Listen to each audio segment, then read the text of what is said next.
Gary Cohn, who is totally cool with this turn of events, saw Lobap Getty Images. Back in August, in the wake of his boss' decision to blame both sides for the violence in Charlottesville, a reasonably angry Gary Cohn aired his frustrations in the pages of the Financial Times. Citizens standing up for equality and freedom can never be equated with white supremacists, neo-Nazis, and the KKK, Cohn said. This administration can and must do better in consistently and unequivocally condemning these groups. Still, Cohn said that he would not resign from his post as director of the National Economic Council. His unspoken reason for staying, many believe, was because the former Goldman Sachs president was holding out to be nominated for chairman of the Federal Reserve, a job for which Donald Trump told the Wall Street Journal, "Gary certainly would be in the mix. As we now know, Cohn's steadfastness was for naught."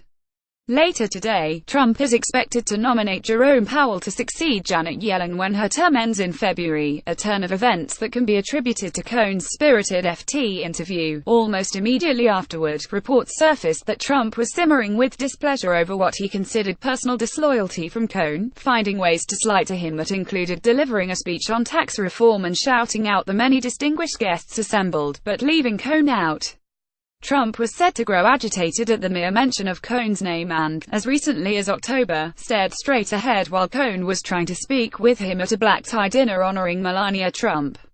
In the end, Cohn wasn't even formally interviewed for the Fed chair job. But that's all water under the bridge. The new party line is that Cohn, who decided to stay in D.C. despite Trump's apparent neo-Nazi sympathies, never coveted the Fed job in the first place. Politico reports that the duo are back talking regularly and laughing together about previously dire warnings about the latest GDP report, which, as everyone knows, are a real gas. Meanwhile, Cohn has been telling people he never really wanted the Fed job anyway, on account of it involving long boring meetings and lots of economic papers that the NEC chief apparently didn't know were part of the job less than 3 months ago. Trump, meanwhile, is now spreading the story that he couldn't have installed Cohn at the Fed because the GOP's tax reform bill would never have made it through Congress without him.